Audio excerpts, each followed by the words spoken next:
My name is Chris Mullin. I was the Member of Parliament for Sunderland South from 1987 to 2010. I was a junior minister in 3 departments, and I chaired the Home Affairs Select Committee for 4 years. And I'm also the author of a number of books, the best known of which is A Very British Coup. Chris, as someone that's been involved in the middle of this for quite a while, can you just, many of us look upon it as a bit of a yes minister kind of world in politics, increasingly so with the civil service lording it over, the sort of permanent government lording it over MPs. Can you just take us through whether you think that's true or not? Well, it's a bit of a caricature. British governments these days are very really prime minister dominated, and it's surprising, or it did surprise me anyway, how even very small decisions were questioned from number 10 Downing Street when you think they'd have better things to do. And what made you decide to change from being a politician to an author? Well, I'm a journalist by profession. I wrote my first novel, which was A Very British Coup, in 1982, and published 3 others. So I've always been a writer. I didn't decide to change. I'm just a writer or a journalist who happened to end up in Parliament. Yeah, okay. So we've been talking about Harold Wilson and him being eased out in 1976. I know your Very British Coup novel was loosely based on that. So could you tell us about the novel and the reality? Well, what prompted A Very British Coup was the possibility that Tony Benn might become leader of the Labour Party, and how the establishment might seek to destabilise a Benn-led government. I was on a train coming back from the Labour Party conference in 1980, I suppose, with 3 people who either were or subsequently became Labour MPs. And we were discussing how the establishment might react to a Benn government. Benn in those days was at the height of his powers. And one of our numbers said, oh, that would make a good subject for a novel. And another one said, well, by the swimming pool in Greece previous summer, he tapped out 4 chapters of exactly such a novel. So I thought, well, I better get on with this, and so I did. But what happened with Wilson? Do you think that informed it to some extent? Yes, some of the things in the novel had happened. I had an MI5 spy on the council of CND, and that 2 or 3 years after the novel was published, actually, turned out to be a chap called Harry Newton.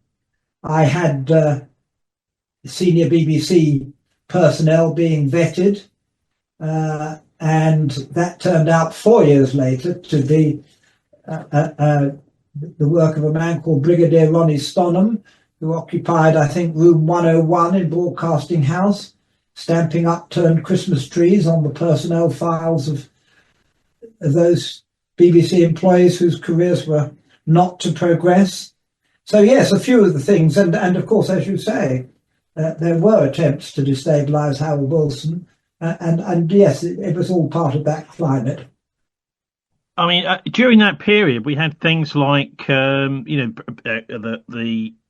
Concorde, and there was a sort of rivalry between Britain and America. Do you think that the Americans played a role at that time in the idea was they were trying to take over the old British Empire role. So they were lording it over us, weren't they? No, I don't think it was the Americans. I think it was some sections of the British establishment who thought that, including actually members of the secret services who appeared to think, Peter Wright and his friends, appeared to think that Wilson was a Soviet agent, and they set about, as Peter Wright put it in his memoir, bugging and burgling their way across London. And then there was General Sir Walter Walker, if you remember, who set up a private army. Hang on, you can't. I mean, you or I could not go and set up a private army in this country. Well, he was setting up. He was calling for recruits. I don't know how far he got. I mean, he was a bit of a joke at the time, but he had been the commander-in-chief of NATO Northern Europe. And then there was a more sinister figure called David Sterling, who was the founder of the SAS, who was also recruiting people for basically to deal with the chaos that they confidently expected under a Labour government, and indeed were perhaps going some way to organise. Now, look, before we talk about your book about the Birmingham pub bombings, I have to ask you about the rise and fall of not Reginald Perrin, but Jeremy Corbyn. I mean, this has echoes, surely, of your experience back in the 70s and 80s. Well, I don't know of any evidence that that MI5 or the security services or anything tried to undermine him, but they didn't really need to. There were plenty of people in the higher reaches of the Labour Party, including at Labour Party headquarters, who were trying that. And of course, much of our free press. The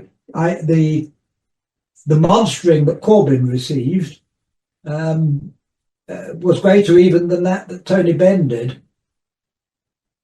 And I know as part of your career, you, through the Home Affairs Select Committee, attempted anyway to take on this idea of Freemasonry and its role. Obviously, that's a big part of the aristocracy, the establishment.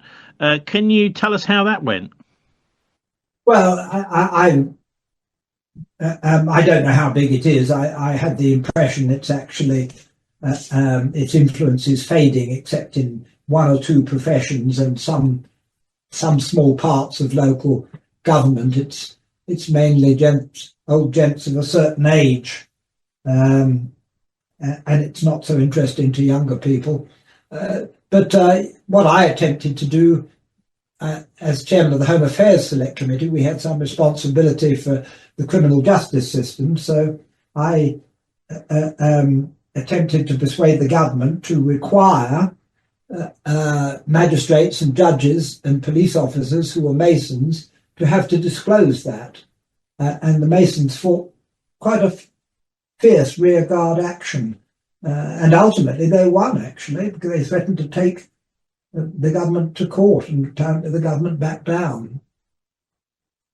Yes, and I can remember in the 1990s, the Church of England also had a bit of a battle with Freemasonry, which it too won.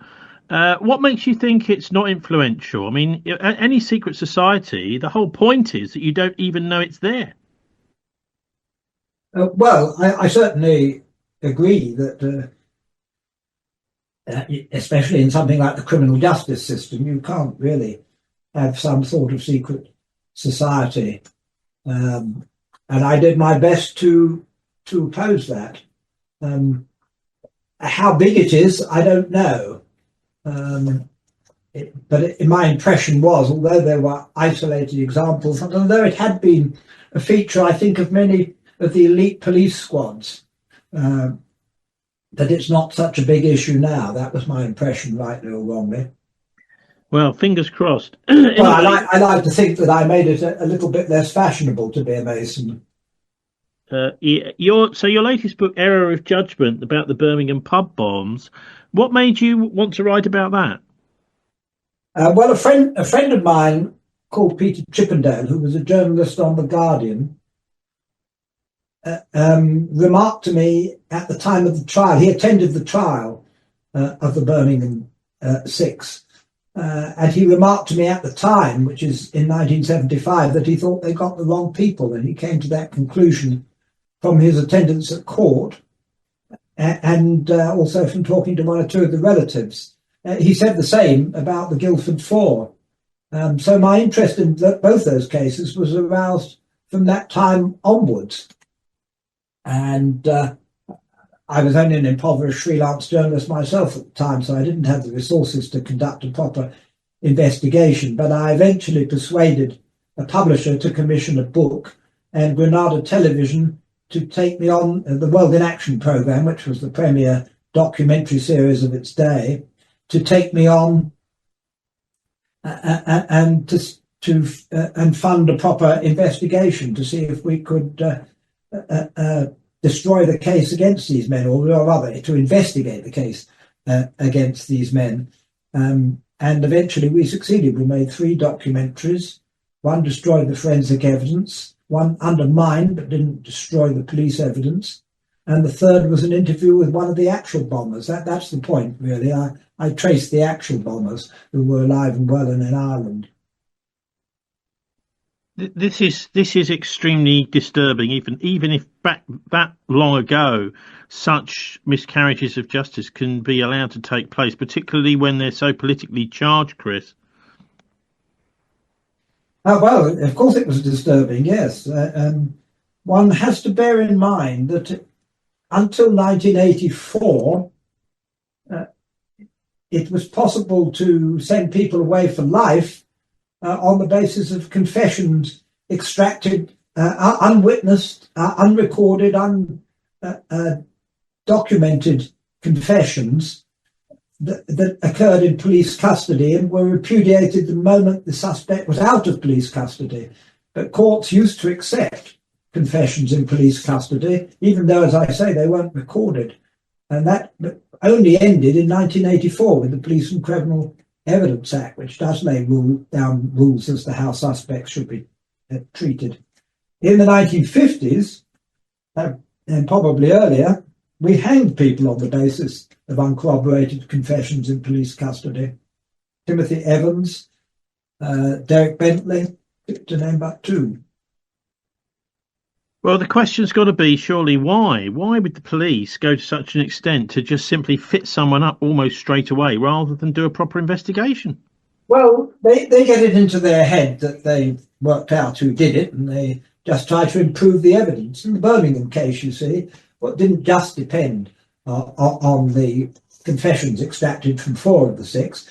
The key evidence was forensic, and it was supplied by a Home Office forensic scientist called Dr. Frank Scouse, who told the court that he tested their hands with a test known as the grease test, and that this proved that at least 2 of them had been in touch with nitroglycerine. Well, actually, it proved nothing of the sort, and as we discovered when we Granada Television commissioned other forensic scientists to explore to repeat the tests that Dr. Scouse had done, there's a whole range of innocent substances, anything containing nitrocellulose, which is a constituent of varnishes and household sprays. And we also discovered that old packs of playing cards used to be coated with nitrocellulose, and these men, 5 of whom were arrested after getting off a train at Morecambe, had been playing cards on the train journey. And so we tested an old pack of playing cards, and they proved positive. And then we got the producer of the television programme, a chap called Ian McBride, to shuffle the cards for 5 minutes, and then we tested his hands, and he proved positive. Or as Dr. Scouse would have put it, there was a 99% chance that Mr. McBride had recently been in touch with nitroglycerine. Well, of course, at that point, the forensic evidence collapsed. Now, the troubles finally ended in the 90s with 3 massive bombs in the city of London. The IRA and Sinn Féin had concluded that was really what needed to be done, that to hit the city of London in the purse in order to bring the troubles to an end. Do you think that was the right conclusion? Because there have been lots of negotiations, so-called ceasefires, which the IRA and Sinn Féin didn't trust at all. Well, no, I don't think it was the right conclusion. I'm not in favour of planting bombs in public places. What they were saying was that this ended the bloodshed because they gave telephoned warnings, and this was a damaging of property in the city, wasn't it, rather than the killing of individual people. There were telephone warnings in the bomb in the Birmingham case, and 21 people were killed and 200 seriously injured. So telephone warnings don't always work. As I say, I'm completely against planting bombs in public places. And if you do that, you're not entitled to be surprised by the consequences. Well, the IRA were surprised. They found that that they had actually successfully brought the British government and John Major to the negotiating table, which was finally concluded the Troubles, which surely is the right outcome. Well, it's certainly true that a long period of negotiation, which did lead many years later to peace in Ireland. And I think that's certainly to be celebrated, but I don't think it was necessary. I think both sides fought themselves to a standstill in Northern Ireland, and the IRA certainly concluded that they were never going to defeat the British state by planting bombs, and I think they were right about that too. And I think the British Army concluded they were never going to defeat the IRA. So it was a stalemate, and so it seemed logical to negotiate. Let's just talk a bit about the present. It's always, I think, useful to hear from our elder statesmen what they make of current events. It'd be nice to see you more regularly as a commentator, Chris, because we've seen enormous changes just this week with the row Friday evening in the White House with Zelensky and Donald Trump breaking out on live television. And now we've got big changes as well in the British aid budget, that money now going towards defence. It's almost as if, well, we don't want to feed you anymore, we'd rather kill you. And I wonder what you make of these changes we've seen over the last week, particularly with the Europeans saying, actually, we back Zelensky, whereas the Americans definitely don't. Well, there's clearly going to have to be some sort of realignment. I think that's become quite clear in the last, and the Europeans. The one thing Trump is right about, of course, is that the Europeans should have paid a larger share of the defence budget in Europe and not depended solely or principally on the Americans. But I certainly deprecate the cutting of the international development budget, which I think will have bad consequences. If you're interested in stopping the flow of refugees into Europe and this country, then what you have to do is try to stop the countries around the periphery of Europe from disintegrating. And our aid budget, along with that of others, much of it was directed towards that end. But both the Americans and ourselves now have withdrawn from that. And I'm guessing, you've got Sudan that's disintegrating as we speak. You've got Nigeria, increasing numbers of people flowing out of Nigeria, and they're all heading for Europe. Many of them via Libya, which is disintegrated. Tunisia is more or less disintegrated, and the only way you could turn the tide is not by repression, it's by helping them establish functioning market economies in their own countries. And that's what we were doing. We were one of the leaders. But I think all that's been dropped, and I'm very sorry that it's a Labour government that's dropped it. What do you make of Gaza? People saying that maybe when the last of these hostages are released by Hamas, the genocide will simply continue. And I wonder if you think some do, some don't, that this is a genocide that's been going on. Well, I'm reluctant to use the word genocide, but and opinions are very sharply divided about that. But the scale of the slaughter, it has been appalling, and and Israel's behaviour disgraceful, and it is a war crime. And yes, I'm sorry that we turn a blind eye to it. We do.